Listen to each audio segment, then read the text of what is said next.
તો આજે આપણે આયનનું તેના ઓક્સાઇડમાંથી નિષ્કર્ષણ આપણે અયસ્કનું સંકેન્દ્રણ ભણી ગયા, જેની અંદર આપણે આયનના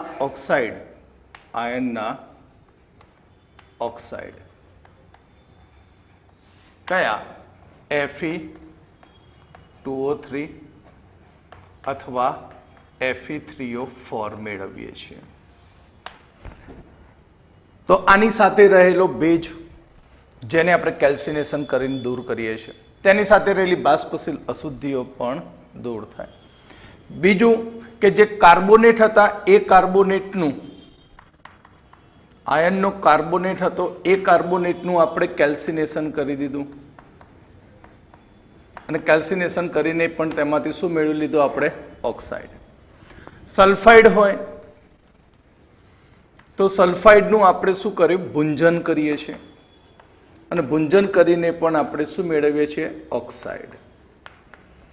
તો આ રીતે મળતા જે ઓક્સાઇડ છે એ ઓક્સાઇડ ને આપણે ખૂબ જ ઊંચાઈ ધરાવતી વાત ભઠ્ઠીની અંદર ઉપરના ભાગેથી અહીંયા આપણે જુઓ તો અહીંયા આપણે લઈશું, ધ્યાન રાખજો કે ઓક્સાઇડ પ્લસ લાઇમસ્ટોન અને કોક, આ ત્રણનું મિશ્રણ આપણે ભઠ્ઠીની વાત ભઠ્ઠીના ઉપરના મુખમાંથી તેની અંદર ધીમે ધીમે ઉમેરીશું. એટલે અહીંયા આપણે નિષ્કર્ષણ માટે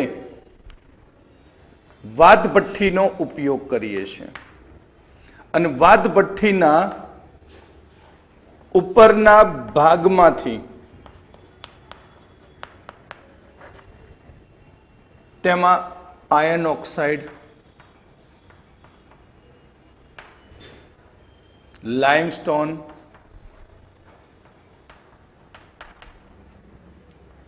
CaCO3 અને કોક, ત્રણેયનું મિશ્રણ ઉમેરવામાં આવે છે. આ મિશ્રણ ઉમેર્યા પછી અહીંયા ભઠ્ઠીની અંદર નીચેના ભાગેથી, ભઠ્ઠીના આ નીચેના ભાગેથી તેની અંદર ગરમ હવા પસાર કરવામાં આવે છે, અને ગરમ હવા પસાર કરી જે કોક નીચે પડ્યો છે એ કોકનું દહન કરવામાં આવે છે, અને કોક બળવાને લીધે અહીં 2200 કેલ્વિન જેટલી ટેમ્પરેચરનું 2200 કેલ્વિન જેટલું ટેમ્પરેચર જોવા મળે છે. તો અહીં ભઠ્ઠીના નીચેના ભાગમાં સૌથી પહેલા જે કોક છે એ કોકનું ગરમ હવા વડે તેને બાળવામાં આવે છે, અને ગરમ હવા વડે બાળતા ત્યાં ટેમ્પરેચર ભઠ્ઠીમાં 2200 કેલ્વિન જેટલું તાપમાન થાય છે.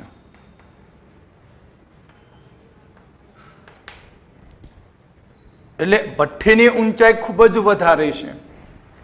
એટલે અહીંયા જે કોક હોય છે એ કોકનું દહન થતાં તેમાંથી કાર્બન મોનોક્સાઇડ બનશે. શું બનશે? કાર્બન મોનોક્સાઇડ પ્લસ ઉષ્મા મળશે. શું મળશે? ઉષ્મા.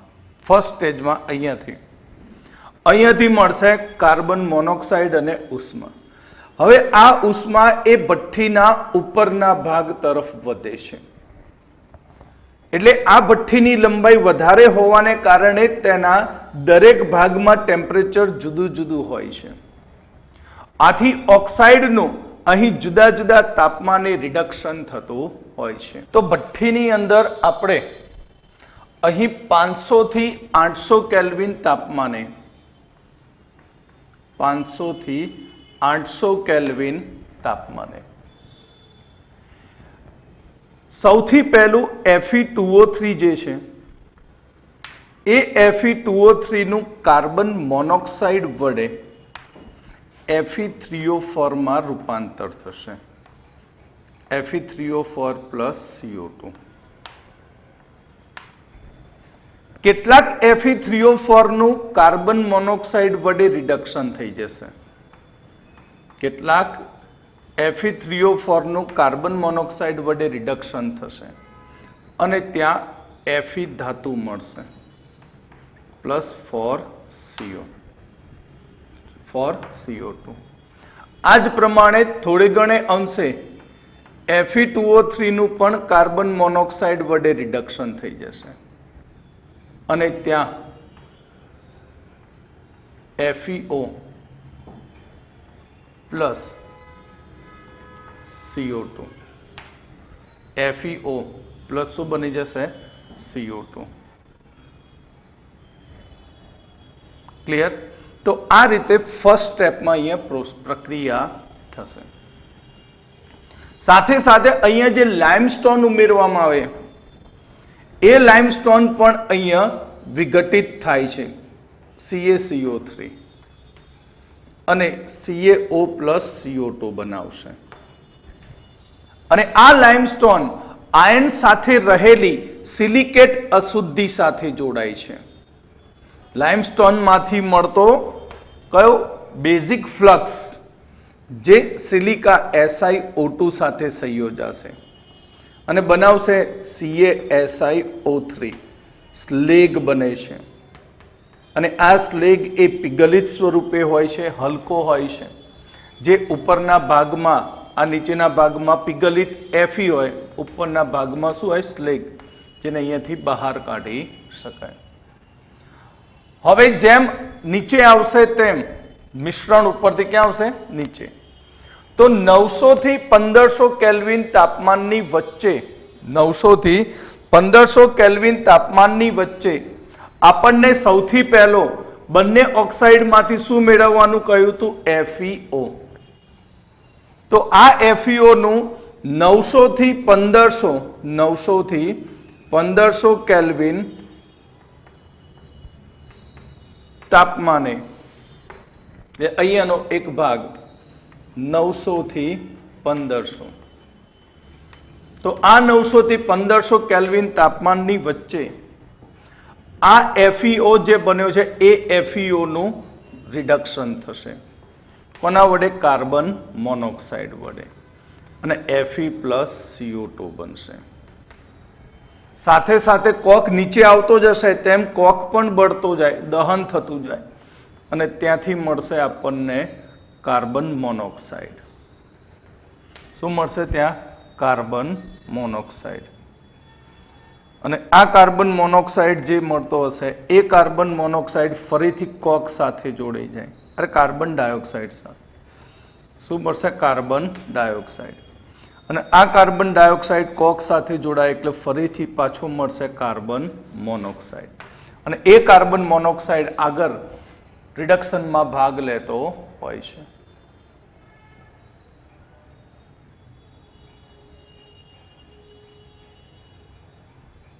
તો અહીંયા આપણે બે જુદા જુદા તાપમાન વચ્ચે થતી પ્રક્રિયા વિશે જોયું. તો અહીં પ્રક્રિયાની અંદર કોક ઓક્સાઇડનું કેવી રીતે રિડક્શન કરે છે અને શા માટે આટલી ઊંચાઈ ધરાવતી વાત ભઠ્ઠી લેવામાં આવે છે તેની સમગ્ર સમજૂતી એ ઉષ્માગતિશાસ્ત્રને આધારે આપી શકાય. તો ઉષ્માગતિશાસ્ત્ર ને આધારે આપણે અહીં કોક કેમ ઓક્સાઇડનું રિડક્શન કરે છે તે અને વાત ભઠ્ઠીની ઊંચાઈ કેમ જરૂરી છે તેના વિશે આપણે જોઈએ. તો અહીંયા આપણે પ્રક્રિયા લખતા હતા કે FeO plus C gives Fe plus CO. સામાન્ય રીતે આખી આ પ્રોસેસની અંદર મુખ્ય લક્ષ્ય શું છે? Fe મેળવવાનું અને એ ઓક્સાઇડનું કાર્બન વડે શું થાય? રિડક્શન. એટલે મુખ્ય પ્રક્રિયા આ છે. તો આ પ્રક્રિયાને આપણે બે સાદી યુગ્મન પ્રક્રિયા દ્વારા સમજી શકાય. તો અહીં આ પ્રક્રિયાને આપણે આ રીતે વહેંચી શકીએ કે Fe છે એ FeO ને આપણે Fe સોલિડ અથવા લિક્વિડ પ્લસ 1/2 O2 માં વિભાજિત કરી દઈએ તો આ પ્રક્રિયા માટેનો ડેલ્ટા G FeO Fe અને જે કોક છે એ કોકનું અહીંયાથી મળતા ઓક્સિજન વડે એનું ઓક્સિડેશન થાય અને એ કોકમાંથી મળશે કાર્બન મોનોક્સાઇડ તો આ પ્રક્રિયાનો ડેલ્ટા G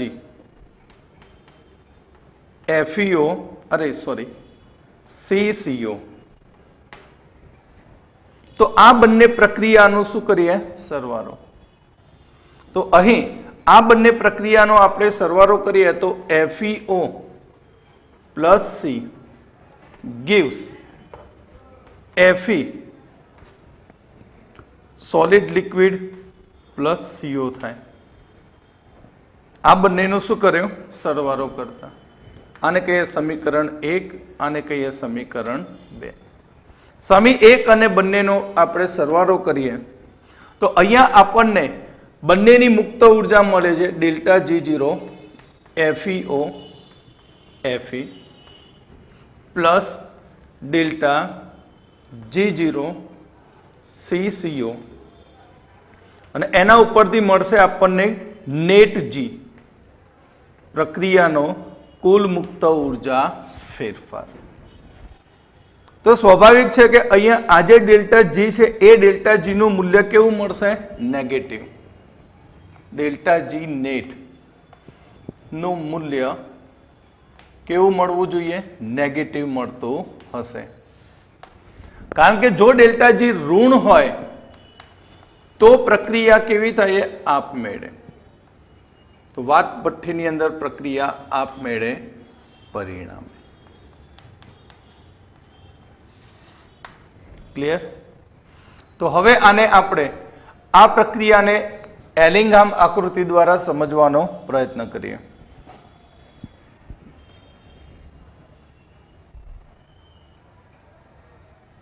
તો આપણે વાત ભઠ્ઠીની પ્રક્રિયા એલિંગહામ આકૃતિ દ્વારા સમજવાનો પ્રયત્ન કરીએ તો મુક્ત ઉર્જા G વિરુદ્ધ તાપમાન T માટે આપણે બે આલેખ દોરીશું એ આલેખની અંદર આપણે બે રેખા લઈએ ડેલ્ટા G 0 કિલો જૂલ પ્રતિ મોલ અને અહીંયા ટેમ્પરેચર T કેલ્વિનમાં ફર્સ્ટ રેખા બનાવીએ Fe થી FeO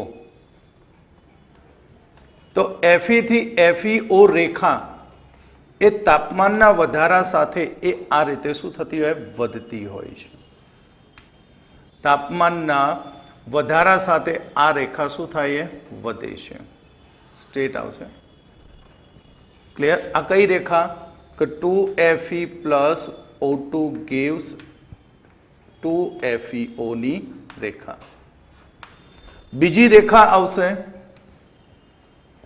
C થી CO રેખા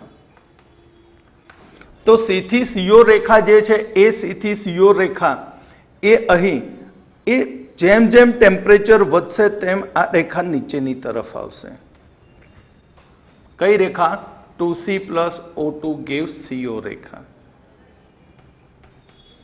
આ રેખા એ તાપમાનના વધારા સાથે એ નીચેની તરફ આવે છે અને આ બંને રેખાઓનું અહીં છેદન થશે અને આ જે ભાગે છેદન થશે તેની ઉપર આપણે ટેમ્પરેચર લઈએ તો તે ટેમ્પરેચર 1073 કેલ્વિન થાય છે કેટલું ટેમ્પરેચર થશે 1073 કેલ્વિન તો 1073 કેલ્વિન થી આપણે જોઈએ છે ઉપરના તાપમાને જઈએ તો CO રેખા એ FeO રેખા કરતા નીચે હોય છે FeO રેખા કરતા નીચે હોય છે એટલે કે અહીં 1073 કેલ્વિન થી ઊંચા તાપમાને 1000 કેલ્વિન થી ઊંચા તાપમાને CO રેખા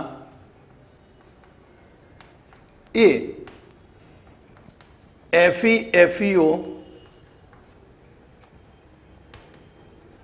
રેખાથી નીચેના ભાગમાં હોય છે, નીચેના ભાગમાં હોય છે. એટલે કે delta G CCO less than delta reaction G0 FeO. Clear? એટલે આપણે કહી શકીએ કે અહીં કોક વડે કોક એ FeO નું રિડક્શન કરે, આયર્ન ઓક્સાઇડનું શું કરે? રિડક્શન કરે. અને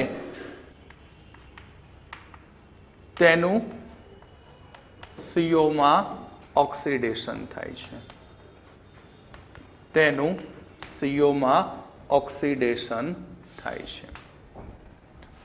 હવે આપણે આલેખની અંદર આગળ વધીએ તો અહીં આપણે આશરે આલેખની અંદર આગળ વધતા આશરે 1673 કેલ્વિન તાપમાને આશરે 1673 કેલ્વિન તાપમાને અહીં Fe જે છે એ FeO નું Fe પ્લસ O2 માં વિઘટન થવા માટેનો મુક્ત ઉર્જાનું મૂલ્ય આપણે જોઈએ તો આલેખ ઉપર અહીંયા આપણે દોરીએ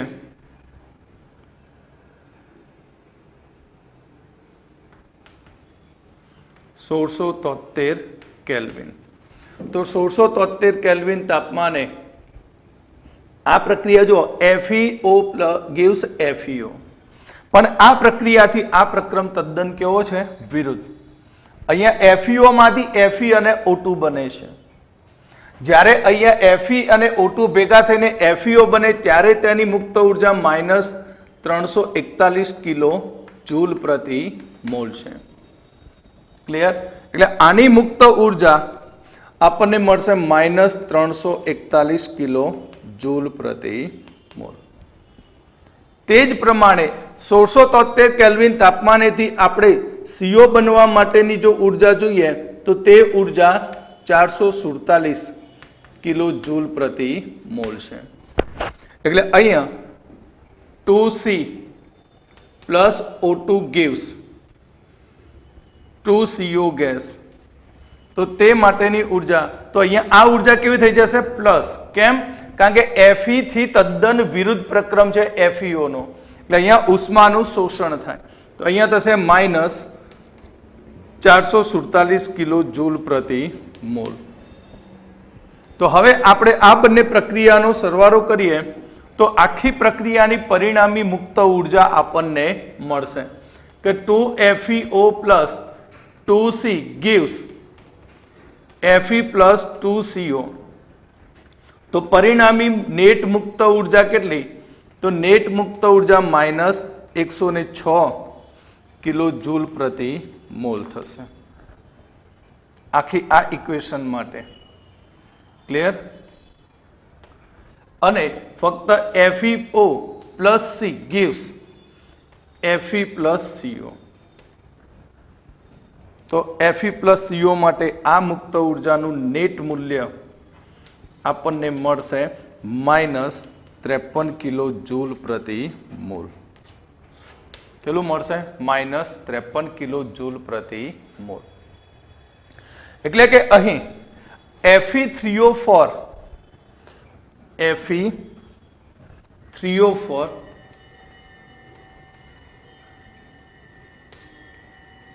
અને Fe2O3 નું CO વડે નીચા તાપમાને આના કરતા પણ નીચા તાપમાને રિડક્શન થાય છે, જે આપણે CCO ના આલેખ પરથી કહી શકીએ. કોના આલેખ પરથી? CCO ના. એટલે અહીંયા બનાવશે 2CO plus O2 gives CO2. તો આ ટેમ્પરેચર આના કરતા કેવું મળ્યું? નીચું. કોના માટે? FeO માટે. સોરી, એને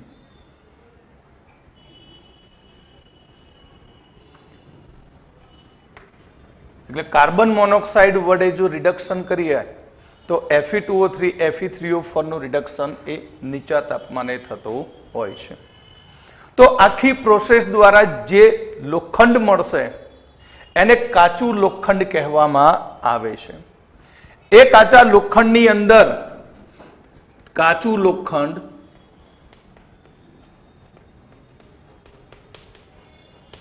અથવા તેને કહીશું પિગ આયન. આ કાચા લોખંડની અંદર 4% કાર્બનની અશુદ્ધિ હોય છે. આ ઉપરાંત તેમાં સલ્ફર, ફોસ્ફરસ, સિલિકોન અને પીબી જેવી કેટલીક અશુદ્ધિઓ હોય છે. લોખંડની અંદર ફોસ્ફરસ, સલ્ફર અને સિલિકોન જેવી અશુદ્ધિઓ હોય છે. પિગ આયન કે જેનો આકાર જુદા જુદા આકારમાં ઘડી શકાય છે, જુદા જુદા આકારમાં ઘડી શકાય છે.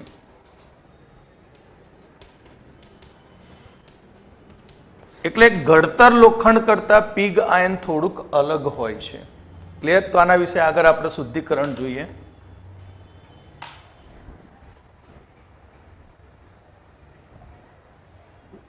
હવે આપણે પિગ આયન મેળવ્યું. પિગ આયન ઉપરથી મળશે ઘડતર લોખંડ.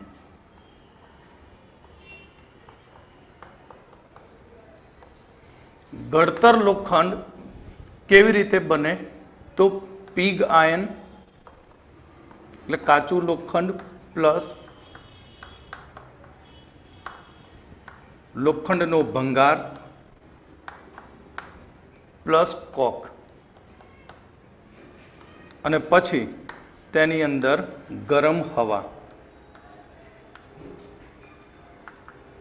તો ગરમ હવા ફૂંકતા અહીંયા જે એકરસ થઈને મિશ્રણ બનશે એને કહેવામાં આવશે ઘડતર લોખંડ. આ ઘડતર લોખંડની અંદર આશરે 3% જેટલી કાર્બનની અશુદ્ધિ હોય છે. 3% જેટલી કાર્બનની અશુદ્ધિ હોય છે. આ ઘડતર લોખંડ જે સખત અને બરડ હોય છે. સખત અને કેવું હોય છે? બરડ. જ્યારે આ લોખંડનું શુદ્ધિકરણ કરવામાં આવે, શું કરવામાં આવશે? શુદ્ધિકરણ. તો એ શુદ્ધિકરણથી મળતા લોખંડને કહેવામાં આવે છે ભડતર લોખંડ.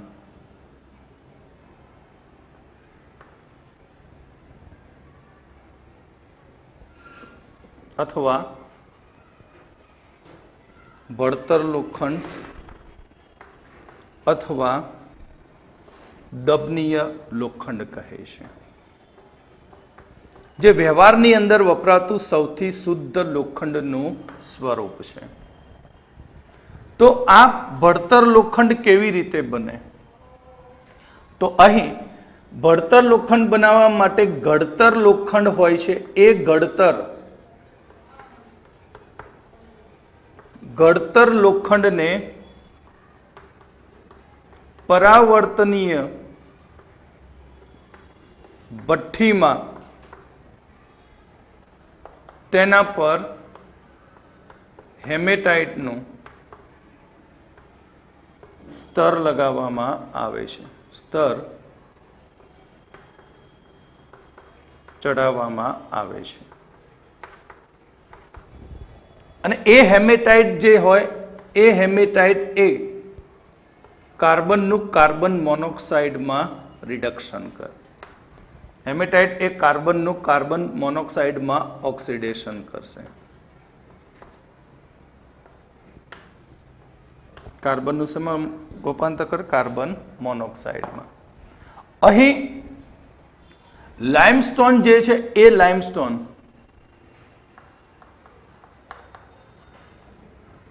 CaCO3 એ અભિવાહ તરીકે વપરાય છે.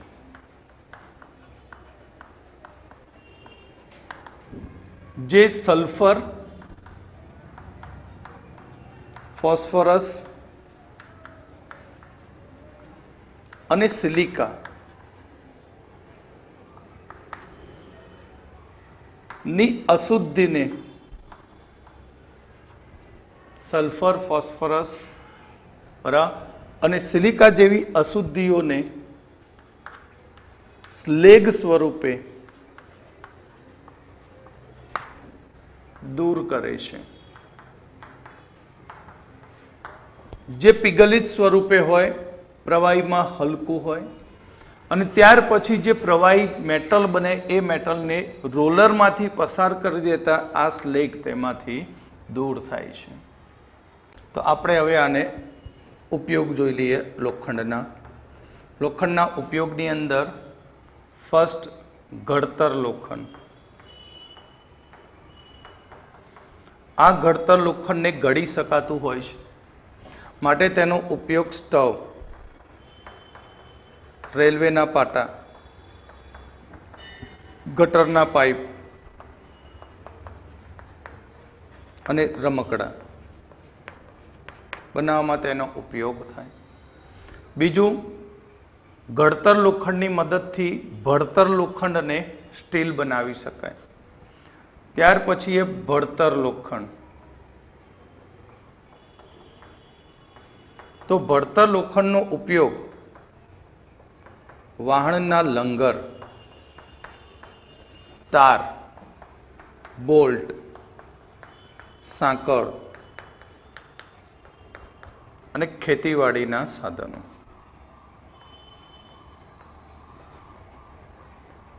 ખેતીવાડીના સાધનોની બનાવટમાં તેનો ઉપયોગ થાય. આયર્નની અંદર આપણે અન્ય ધાતુઓ ઉમેરી અને ઇચ્છનીય ગુણધર્મ ધરાવતા સ્ટીલ બનાવી શકાય છે. જેમ કે નિકલ ધરાવતું સ્ટીલ. આયર્નની અંદર આપણે અન્ય ધાતુ ઉમેરીને ઇચ્છનીય ગુણધર્મ ધરાવતા સ્ટીલ મેળવી શકાય છે, જેમ કે નિકલ ધરાવતું સ્ટીલ. તો આ નિકલ ધરાવતા સ્ટીલનો ઉપયોગ જે દોરડા, ત્યાર પછી એ ઓટોમોબાઈલ,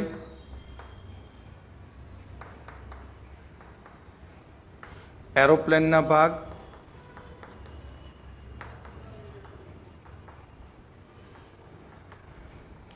લોલક,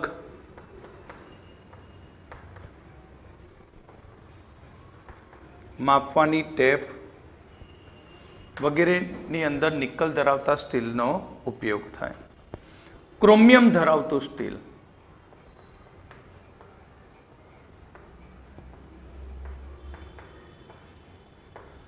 જેનું રસ્ટિંગ થતું નથી, કાટ નથી લાગતો, એટલે ક્રોમિયમ ધરાવતા સ્ટીલનો ઉપયોગ સર્જિકલ સાધનો બનાવવા માટે, એટલે વાટકાપના સાધનો તથા દળવાના સાધનો, ચપ્પા, અસ્ત્રા, કેંચી બનાવવા માટે કયા સ્ટીલનો ઉપયોગ થાય? ક્રોમિયમ ધરાવતા સ્ટીલનો. એટલે કે કાપવાના અને દળવાના યંત્રો બનાવવા માટે ક્રોમિયમ ધરાવતા સ્ટીલનો ઉપયોગ થાય. Stainless steel. Stainless steel. તો સ્ટેનલેસ સ્ટીલનો ઉપયોગ સાયકલો, ઓટોમોબાઈલ,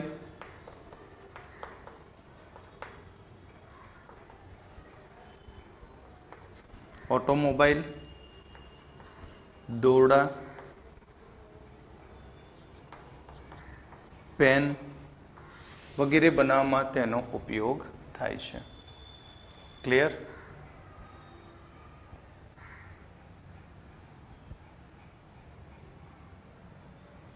હવે આપણે ક્યુપ્રસ ઓક્સાઇડમાંથી કોપરનું ડિસ્કશન કરીએ.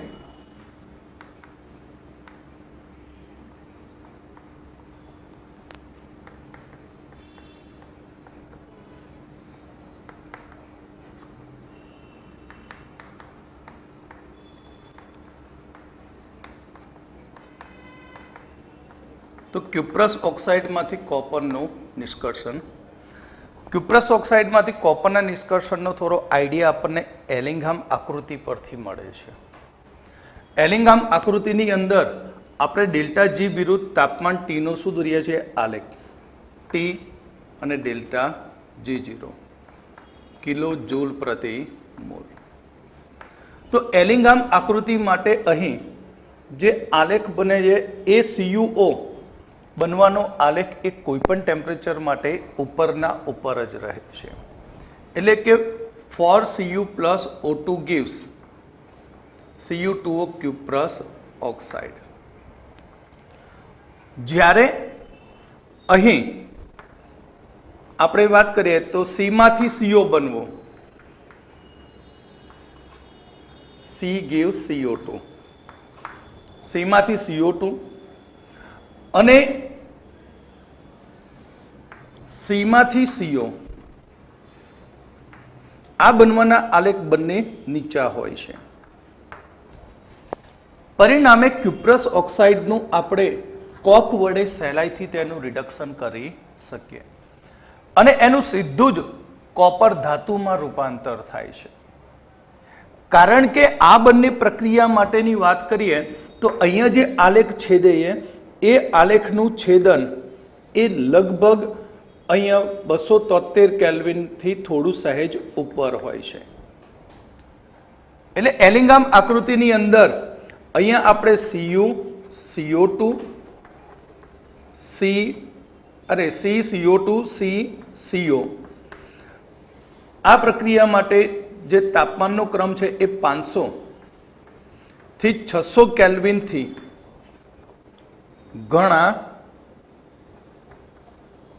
ઘણી નીચી જગ્યાએ મળે છે. અહીંયા આપણને આ જે જગ્યાએ એ 500 અને 600 કેલ્વિનથી પણ ઘણી નીચી જગ્યાએ મળે, જેની કારણે ક્યુપ્રસ ઓક્સાઇડનું રિડક્શન કોક વડે ખૂબ જ સહેલાઈથી થાય છે અને કોપર ધાતુ મળે. કોપરનું જે અયસ્ક હોય છે એ અયસ્ક સલ્ફાઇડ યુક્ત હોય છે અને તેની સાથે આયનની અશુદ્ધિ હોય છે. કોપરનો અયસ્ક જે છે એ કોપરનો અયસ્ક જે સલ્ફાઇડ યુક્ત હોય છે.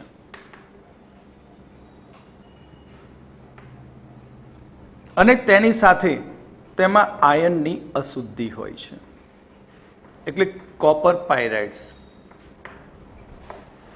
CuFeS2. આથી CuFeS2 નું આગળ આપણે શીખ્યા તે પ્રમાણે આનું શું કરવાનું? ભુંજન અને પ્રદ્રાવણ કરવાનું. તો ભુંજન અને પ્રદ્રાવણ કરવાથી આપણને મળશે કોપર ઓક્સાઇડ. શું મળશે આપણને? Copper oxide. એટલે કે અહીં Cus plus O2 gives Cu2O plus SO2. બરાબર? તો અહીંયા આપણે 2 વડે મલ્ટીપ્લાય કરી દઈએ તો 3 કમ્પ્લીટ. તો આ પહેલું આપણને આ રીતે મળશે. પછી આ જે ક્યુપ્રસ ઓક્સાઇડ બન્યો, શું બન્યું? Cuprous oxide. તો આ ક્યુપ્રસ ઓક્સાઇડનું આપણે સીધું જ રિડક્શન કરી દઈએ તો તેમાંથી કોપર મળશે. કઈ ધાતુ મળશે? કોપર. પણ સાથે આયનની અશુદ્ધિ છે.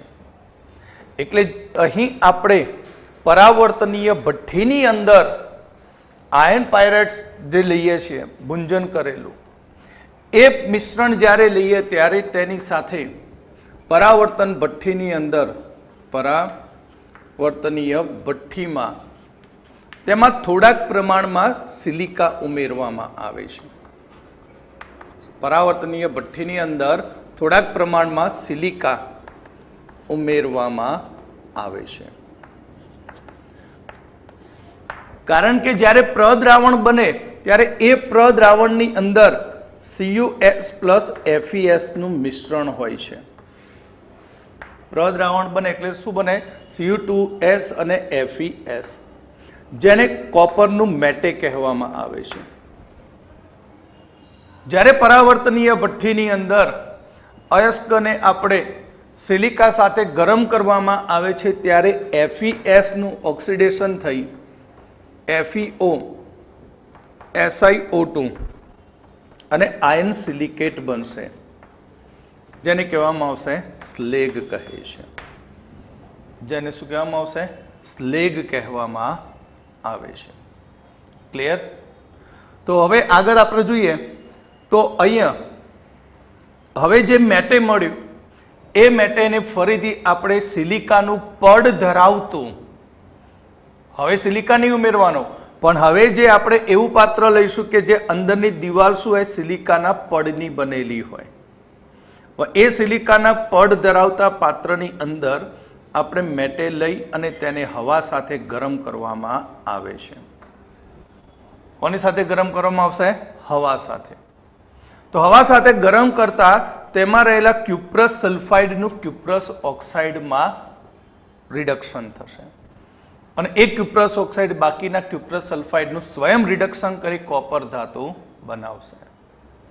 પણ એ દરમિયાન અહીં આપણે જે મિક્સચર લીધું એ મેટે સિલિકાના પડ ધરાવતા પરાવર્તકની અંદર લઈ અને તેમાં હવા ઉમેરીને ગરમ કરવામાં આવે છે ત્યારે બાકી વધેલો FeS જે છે એ FeS નું ઓક્સિડેશન થાય અને તેમાંથી FeO પ્લસ SO2 બનશે. FeO પ્લસ શું બનશે? SO2. અને આ FeO એ સિલિકા સાથે જોડાઈ જશે અને પીગલિત સ્લેગ બનાવશે જે હલકો હોય છે, FeSiO3. આયન સિલિકેટ બનશે. નંબર 1. નંબર 2. નંબર 3, હવે અહીંયા જે Cu2S છે એ Cu2S નું O2 વડે ઓક્સિડેશન થાય અને તેમાંથી Cu2O પ્લસ SO2 બનશે. પ્લસ શું બનશે? SO2.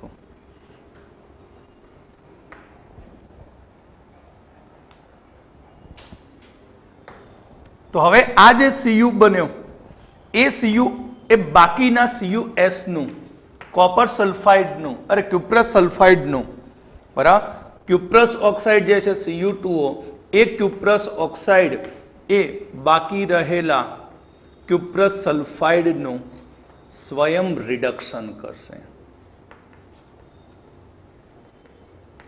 અને સ્વયં રિડક્શન કરવાથી આપણને કોપર ધાતુ મળે છે બરાબર પ્લસ SO2.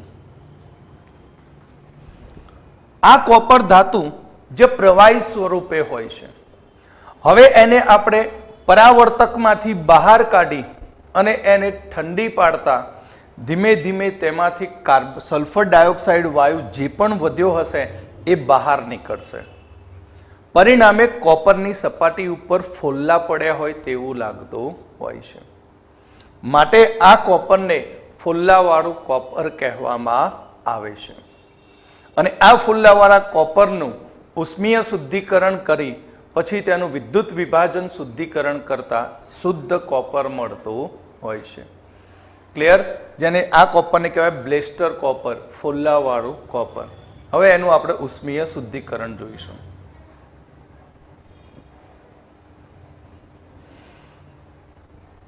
હવે આપણે કોપરનું શુદ્ધિકરણ બરાબર.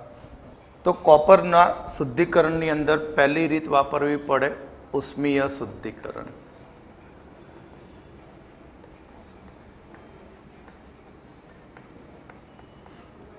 ઉષ્મીય શુદ્ધિકરણની અંદર જે ફુલ્લાવાળું કોપર છે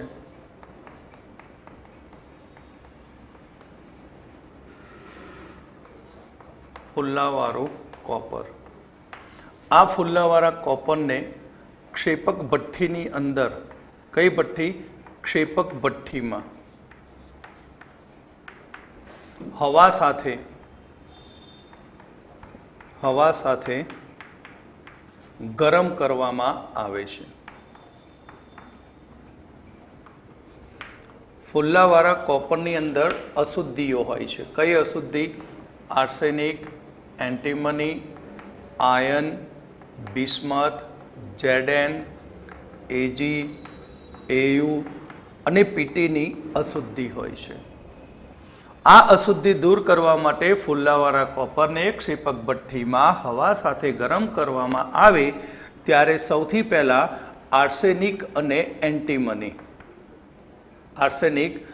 એન્ટીમની જે બાષ્પશીલ ઓક્સાઇડ સ્વરૂપે દૂર થાય છે.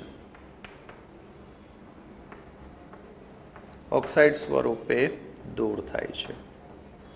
પહેલો નિકાલ થઈ ગયો આ, એટલે આ બે ગઈ. જ્યારે આયર્ન, બિસ્મથ અને ઝેડએન એ સિલિકા સાથે સ્લેગ બનાવી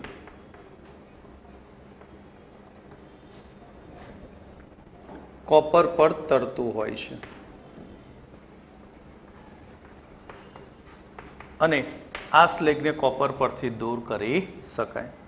તો 5 અશુદ્ધિ દૂર થઈ. પરંતુ એજી,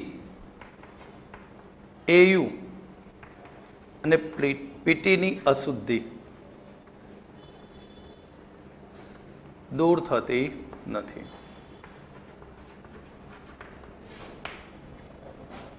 ક્લિયર? પણ અહીંયા એક પ્રોબ્લેમ થાય કે કોપરને આપણે જ્યારે હવા સાથે ગરમ કરીએ છીએ ત્યારે કોપરમાંથી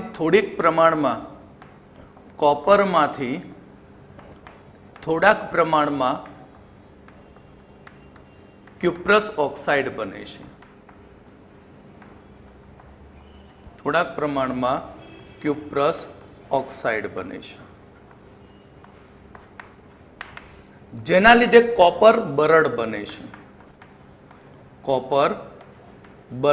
છે. તો આ કોપરને બરડ થતું અટકાવવા માટે આપણે શું કરવું કે જે કોપરનું પીગલિત મિશ્રણ બન્યું છે ક્ષેપક ભઠ્ઠીની અંદર, એ ક્ષેપક ભઠ્ઠીની અંદર પીગળેલા જે મિશ્રણ હોય એ મિશ્રણની સપાટી ઉપર ત્યાં કોક પાથરવામાં આવે છે. શું પાથરવામાં આવશે? કોક. અને પછી ઝાડની તાજી ડાળખી લઈ અને એ ડાળખી વડે આ કોપરને શું કરવામાં આવશે? હલાવવામાં આવે છે. અને કોપરને જ્યારે કોપર તો ગરમ છે, બરાબર, લિક્વિડ છે એટલે એકદમ ગરમ છે. હવે એ ગરમ કોપર ઉપર કાર્બનની ભૂકી પાથરી અને ઝાડની લીલી ડાળ વડે જ્યારે એને હલાવવામાં આવે ત્યારે ત્યાં એક પ્રક્રિયા થાય, વિચ્છેદક નિસ્યંદન થાય છે. અને એ વિચ્છેદક નિસ્યંદનથી અહીંયા મિથેન વાયુ બને છે. વિચ્છેદક નિસ્યંદનથી કયો વાયુ બનશે? મિથેન વાયુ બને. અને આ મિથેન વાયુ જે ક્યુપ્રસ ઓક્સાઇડનું કોપરમાં રૂપાંતર કરે છે. મિથેન વાયુ શું કરશે? ક્યુપ્રસ ઓક્સાઇડનું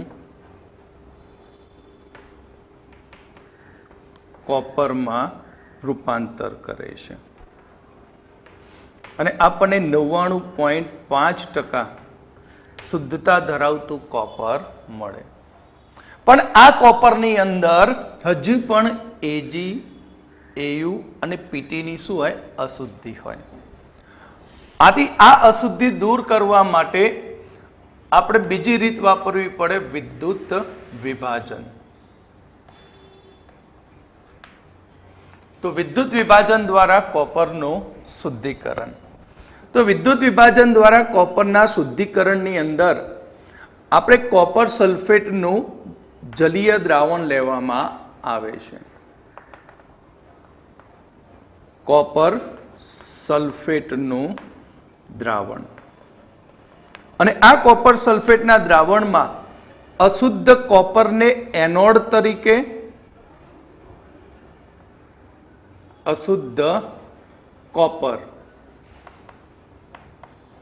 એનોડ ધ્રુવ તરીકે અને શુદ્ધ કોપરને કેથોડ ધ્રુવ તરીકે લેવામાં આવે છે.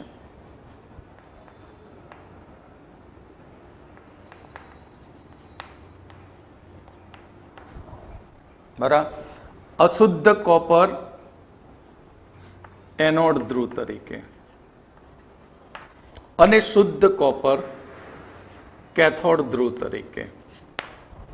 હવે તેમાં વીજ પ્રવાહ પસાર કરતા એનોડનો કોપર એ સક્રિય વિદ્યુત ધ્રુવ બને છે અને એ અશુદ્ધ કોપરનું ઓક્સિડેશન થાય છે અને તેમાંથી Cu2+ +2 ઇલેક્ટ્રોન માઇનસ અને દ્રાવણમાં રહેલા આ દાખલ થતા Cu2+ નું કેથોડ પર રિડક્શન થશે. કેથોડ પર શું થશે? રિડક્શન. અને કેથોડ ઉપર Cu શુદ્ધ મળશે. આમ વિદ્યુત વિભાજન કોષની પ્રક્રિયા થશે અને એ પ્રક્રિયામાં આપણે જોઈ શકીએ કે અશુદ્ધ કોપર જે શુદ્ધ કોપર તરીકે કેથોડ ઉપર જમા થાય છે. શુદ્ધ કોપર તરીકે ક્યાં જમા થશે? કેથોડ ઉપર. પણ આ દરમિયાન અશુદ્ધ કોપર જે છે એ ધીમે ધીમે ઓગળતો જશે, ખવાતો જશે અને એમાં રહેલી AgAu અને PT જે નિષ્ક્રિય ધાતુઓ છે જે એનોડના તળિયે જમા થશે. Au, Ag અને PT જેનું ઓક્સિડેશન થઈ શકતું નથી કારણ કે ઉમદા ધાતુઓ છે જેને તમે જાણો છો કયા નામે ઓળખો છો? એનોડ પંક તરીકે. ક્લિયર? અને આ રીતે જે શુદ્ધ કોપર મળે એની શુદ્ધતા 99.99% જેટલી હોય છે. ક્લિયર?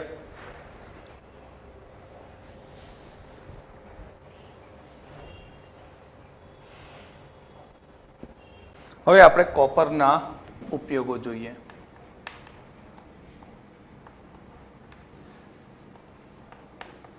કોપરના ઉપયોગ. કોપરના ઉપયોગની અંદર સૌથી પહેલો ઉપયોગ વિદ્યુતીય સાધનો બનાવવા માટે. વિદ્યુતીય સાધનો બનાવવા માટે. બોઇલરની પાઇપ બનાવવા માટે.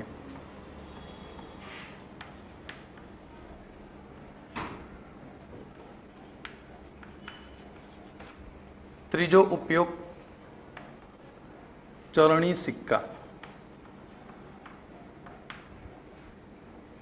ચોથો ઉપયોગ સોનાના ઘરેણાં ને મજબૂત બનાવવા માટે.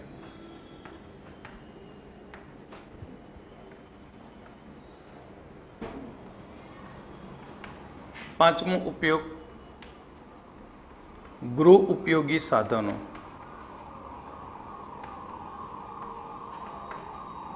છઠ્ઠો ઉપયોગ મિશ્ર ધાતુઓ જેમ કે પિત્તળ,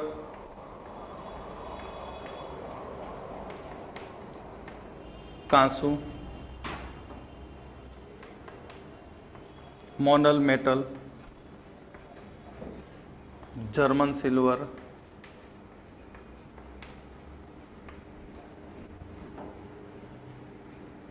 બેલ metal, delta metal,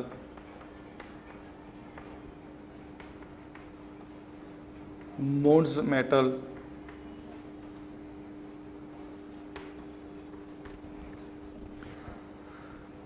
phosphorus bronze,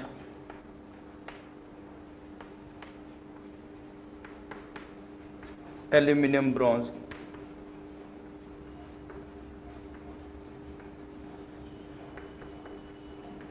વગેરેની બનાવટમાં કોપરનો ઉપયોગ થાય છે. ક્લિયર?